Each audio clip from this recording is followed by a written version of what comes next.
BMC news live from Kochi Malayalam വാർത്തകൾ നിങ്ങൾക്കായി അവതരിപ്പിക്കുന്നത് Cochin Kalabhavan Angamaly franchise powered by heal life Thottakkattukara Nazareth villas and BMC production Angamaly. നമസ്കാരം, BMC radio Malayalam വാർത്തകളിലേക്ക് സ്വാഗതം. ഞാൻ ധനുകൃഷ്ണ. തൃപ്പൂണിത്തുറയിൽ കിടപ്പ് രോഗിയായ അച്ഛനെ വാടക വീട്ടിൽ ഉപേക്ഷിച്ച് മക്കൾ കടന്നു കളഞ്ഞു. ഇരൂരിൽ വാടകയ്ക്ക് താമസിക്കുകയായിരുന്ന അജിത്തും കുടുംബവുമാണ് 70 വയസ്സുള്ള ഷൺമുഖൻ ഉപേക്ഷിച്ചത്. 10 മാസം മുൻപാണ് ഇവർ വാടക വീട്ടിൽ താമസിക്കാനെത്തിയത്. വീട്ടുടമയുമായി വാടക കൊടുക്കാത്തതുമായി ബന്ധപ്പെട്ട് തർക്കമുണ്ടായിരുന്നു.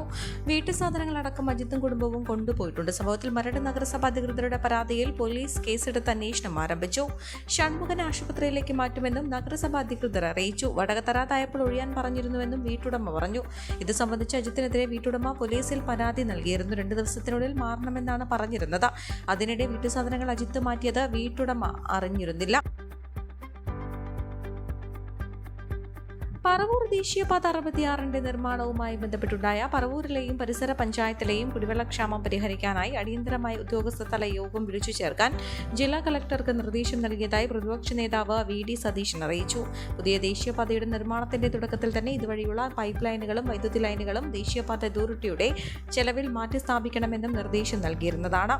ജല അതോറിറ്റിയുടെയും KECBയുടെ പൈപ്പ് ലൈനുകളും ഇലക്ട്രിക് ലൈനുകളും മാറ്റിസ്ഥാപിക്കുകയും ചെയ്തു. എന്നാൽ റോഡിന്റെ കിഴക്ക് ഭാഗവും പടിഞ്ഞാറ് ഭാഗവും തമ്മിൽ ബന്ധിപ്പിച്ചിരുന്ന പൈപ്പ് കണക്ഷനുകളും വൈദ്യുതി കണക്ഷനുകളും പുനഃസ്ഥാപിക്കുന്നതിനോ പുതിയ ലൈനുകൾ സ്ഥാപിക്കുന്നതിനോ ദേശീയപാത അതോറിറ്റി തയ്യാറായില്ല. ഇക്കാരണത്താൽ നിയോജക മണ്ഡലത്തിലെ വടക്കേക്കര പഞ്ചായത്ത് മുതൽ തെക്ക് വരാപ്പുഴ പഞ്ചായത്ത് വരെയുള്ള ഭാഗത്ത് നാഷണൽ ഹൈവേയോട് ചേർന്ന വാർഡുകളിൽ കുടിവെള്ളക്ഷാമം രൂക്ഷമായി. ഇതിനെതിരെ ജല അതോറിറ്റി ദേശീയപാത അധികൃതർക്ക് പരാതി നൽകി. ഇക്കാര്യത്തിൽ ജല അതോറിറ്റിയുടെയും പൊതുജനങ്ങളുടെയും നിരന്തര പരാതിയെ തുടർന്നാണ് അടിയന്തര യോഗം വിളിക്കാൻ കളക്ടർക്ക് നിർദ്ദേശം നൽകിയത്. തെരഞ്ഞെടുപ്പ് പെരുമാറ്റച്ചട്ടം നിലനിൽക്കുന്നതിനാൽ ജനപ്രതിനിധികളെ ഉൾപ്പെടുത്തി യോഗം വിളിക്കാൻ ഇനിയും താമസിക്കുമെന്നുള്ളത് കണക്കിലെടുത്താണ് ഒട്ടും വൈകാതെ തന്നെ ഇക്കാര്യങ്ങൾ പരിഹരിക്കാനായി ഉദ്യോഗസ്ഥതല യോഗം വിളിക്കാൻ നിർദ്ദേശം നൽകിയത്. ഇതുപ്രകാരം വടക്കേക്കര, ചിറ്റാറ്റുകര, കോട്ടുവള്ളി, വരാപ്പുഴ പഞ്ചായത്തുകളിലെ സെക്രട്ടറിമാർ, പറവൂർ നഗരസഭാ secretary, water authority, Aluva, Ernakulam executive എഞ്ചിനീയർമാർ, ഈ ഭാഗങ്ങളിലെ KECB ഉദ്യോഗസ്ഥർ, ദേശീയപാത അതോറിറ്റി ഉദ്യോഗസ്ഥർ എന്നിവർ ഉൾപ്പെടുത്തി ചൊവ്വാഴ്ച രാവിലെ യോഗം ചേരും. ഈ യോഗത്തിൽ ഈ പ്രദേശങ്ങളിലെ കുടിവെള്ളക്ഷാമത്തിന് അടിയന്തര പരിഹാരം കണ്ടെത്തുമെന്നും പ്രതിപക്ഷ നേതാവ് അറിയിച്ചു. ടെസ്റ്റ് പരിഷ്കാരത്തിനെതിരെ ഡ്രൈവിംഗ് സ്കൂൾ ഉടമകൾ നടത്തുന്ന നിസ്സഹകരണത്തെ തുടർന്ന് 9ാം ദിനവും ഡ്രൈവിംഗ് ടെസ്റ്റ് നടന്നില്ല. ടെസ്റ്റിൽ പങ്കെടുക്കാനായി രാവിലെ ഒരു യുവതി എത്തിയെങ്കിലും സമരക്കാരുടെ അഭ്യർത്ഥനയെ തുടർന്ന് തിരിച്ചുപോയി. വെള്ളിയാഴ്ച രാവിലെ കാക്കനാട് ടെസ്റ്റ് ഗ്രൗണ്ടിൽ motor vehicle inspector Sanjay Raj, assistant motor vehicle inspector KS Saneesh എന്നിവർ എത്തിയെങ്കിലും ഗ്രൗണ്ടിൽ ടെസ്റ്റ് നടത്താൻ ഡ്രൈവിംഗ് സ്കൂൾ ഉടമകൾ സഹകരിച്ചില്ല. ടെസ്റ്റിൽ പങ്കെടുക്കേണ്ട 30 പേരുടെ പട്ടികയുമായാണ് ഉദ്യോഗസ്ഥരെത്തിയത്. എന്നാൽ ടെസ്റ്റിൽ പങ്കെടുക്കാനായി പരീക്ഷാർത്ഥികൾ ആരും ഗ്രൗണ്ടിൽ ഹാജരായിരുന്നില്ല. ടെസ്റ്റ് നടക്കാത്തതിനെ തുടർന്ന് ഉദ്യോഗസ്ഥരും മടങ്ങുകയായിരുന്നു.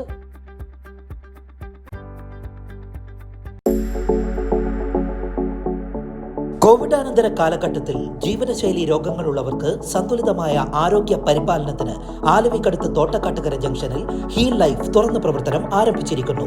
ഫിസിയോതെറാപ്പി, സൈക്കോളജി, ആയുർവേദ ചികിത്സകൾക്കായി 8089011772 ബന്ധപ്പെടാവുന്നതാണ്. 8 മാസം മുൻപ് നവീകരണം പൂർത്തിയായിട്ട് മട്ടാഞ്ചേരി ബോട്ട് ജെട്ടി എന്ന് തുറക്കുമെന്ന് അധികൃതർക്ക് നിശ്ചയമില്ല. ജെട്ടിയിലേക്ക് ബോട്ട് അടുക്കുന്നതിന് തടസ്സമായ എക്കൽ നീക്കം ചെയ്യുന്നത് പ്രതിസന്ധിയായി തുടരുന്നതാണ് പ്രധാന കാരണം. 2018 പ്രളയത്തെ തുടർന്ന് ജെട്ടിയിൽ നിന്നുള്ള സർവീസ് പൂർണ്ണമായി നിർത്തലാക്കിയത്. രാജ്യത്തെ ആദ്യ ബോട്ട് ജെട്ടികളിലൊന്നായ മട്ടാഞ്ചേരി 4 വർഷമായി അടഞ്ഞുകിടക്കുകയാണ്. 1 കോടിയോളം രൂപ ചെലവിലാണ് ജെട്ടി നവീകരണം നടന്നത്. എക്കൽ നീക്കത്തിന് 5 കോടി രൂപയാണ് കരാർ തുക. 2022 ഏപ്രിലിൽ ചെളി നീക്കൽ പ്രവർത്തനം തുടങ്ങിയെങ്കിലും ചെളി നിക്ഷേപിക്കുന്ന സ്ഥലത്തെ ചൊല്ലിയുള്ള പ്രശ്നങ്ങളും ഉണ്ടായി.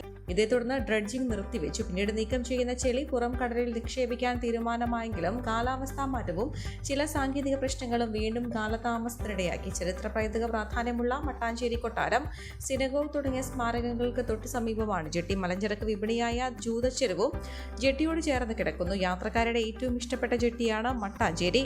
2018 പ്രളയത്തെ തുടർന്ന് പൂട്ടിയ ജെട്ടി ഏറെ ജനകീയ സമരങ്ങൾക്കൊടുവിലാണ് നവീകരണ പ്രവർത്തനങ്ങൾ ആരംഭിച്ചത്. ജെട്ടി നിർമ്മാണം പൂർത്തിയാകുമ്പോഴാകട്ടെ ഉദ്ഘാടനവും അനന്തമായി നീളുന്നു. ജെട്ടി തുറക്കാൻ പുതിയ സമരമുറകൾ തുടക്കം കുറിക്കാൻ ആരംഭിക്കുകയാണ് നാട്ടുകാർ. പൂട്ടിക്കിടന്ന വീടുകളിലും സ്ഥാപനങ്ങളിലുമായി കളമശ്ശേരിയിൽ മോഷണം തുടരുന്നു. സൗത്ത് കളമശ്ശേരി പഴയ റെയിൽവേ ഗേറ്റിനോട് ചേർന്നുള്ള പച്ചക്കറി കട കുത്തി തുറന്ന് മോഷണം നടത്തി. വ്യാഴാഴ്ച പുലർച്ചെ 2:30 4 സംഘമാണ് മോഷണം നടത്തിയത്. കടയിലെ മേശ കുത്തിപ്പൊളിച്ച നിലയിലായിരുന്നു. CCTV ദൃശ്യത്തിൽ നിന്നാണ് സംഘത്തിൽ 4 പേരുണ്ടായിരുന്നതായി മനസ്സിലായത്. സമീപത്ത് നിർത്തിയിട്ടിരുന്ന സ്കൂട്ടറും മോഷണം പോയി.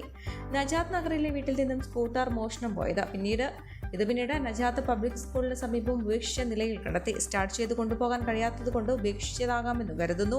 സമീപത്തെ CCTV ദൃശ്യങ്ങൾ പോലീസ് പരിശോധിച്ചു. 2 സ്ഥലത്തും കയറിയത് ഒരു സംഘമാണോ എന്ന സംശയവും നിലനിൽക്കുകയാണ്.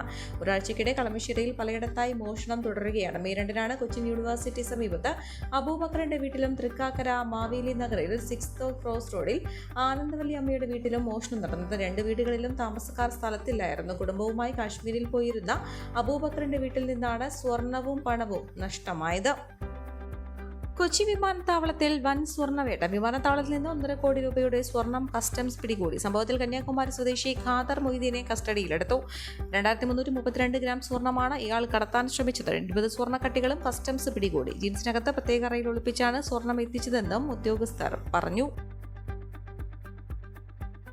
കാസർഗോഡ് പെരിയേറ്റ കൊലക്കേസിൽ വിചാരണ നടത്തിക്കൊണ്ടിരിക്കുന്ന ജഡ്ജിയെ സ്ഥലം മാറ്റിയതിൽ ഹൈക്കോടതി രജിസ്ട്രിയോടാണ് ഇത് സംബന്ധിച്ച വിശദീകരണം തേടിയത്. കേസ് വിചാരണ നടത്തുന്ന കൊച്ചി CBI പ്രത്യേക കോടതിയിലെ ജഡ്ജിയെ സ്ഥലം മാറ്റിയതിനെതിരെ കൊല്ലപ്പെട്ട യൂത്ത് കോൺഗ്രസ് പ്രവർത്തകരായ കൃപേഷിന്റെയും ശരത്ലാലിന്റെയും മാതാപിതാക്കൾ നൽകിയ ഹർജിയിലാണ് ഹൈക്കോടതിയുടെ നടപടി. ഹൈക്കോടതിയും സുപ്രീം കോടതിയും CBI അന്വേഷണം ശരിവെച്ച കേസാണിത്. മുഴുവൻ സാക്ഷികളുടെയും വിസ്താരം പൂർത്തിയായി. ഈ സാഹചര്യത്തിൽ ജഡ്ജിയെ സ്ഥലം മാറ്റുന്നത് കേസിന്റെ വിചാരണയെ ബാധിക്കും. അതിനാൽ വിസ്താരം പൂർത്തിയാക്കി വിധി പറയുന്നതിന് നിലവിലെ CBI കോടതി ജഡ്ജി അനുവദിക്കണമെന്നും ആവശ്യപ്പെട്ടാണ് ഹർജി നൽകിയത്.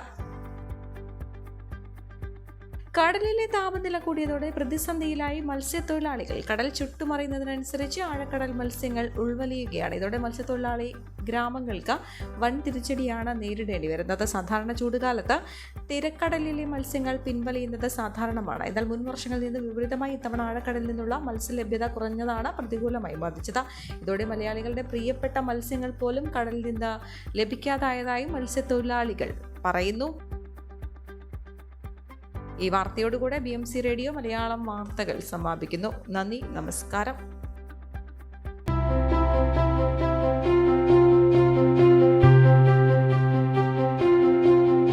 അങ്കമാലി പ്രദേശത്തെ കലാവിദ്യാർത്ഥികൾക്ക് സുവർണ അവസരം.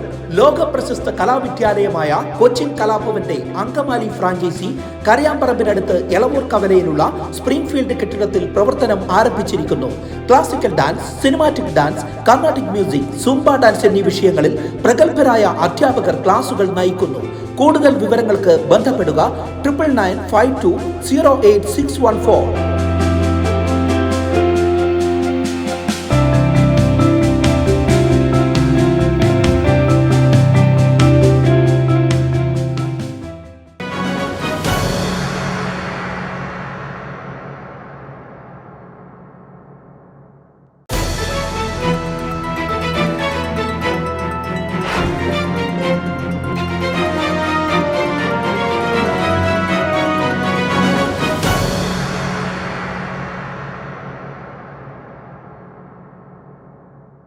BMC news live from Kochi. Malayalam വാർത്തകൾ നിങ്ങൾക്കായി അവതരിപ്പിക്കുന്നത് Cochin Kalabhavan Angamaly franchise. Powered by heal life Thottakkattukara, Nazareth villas and BMC production Angamaly.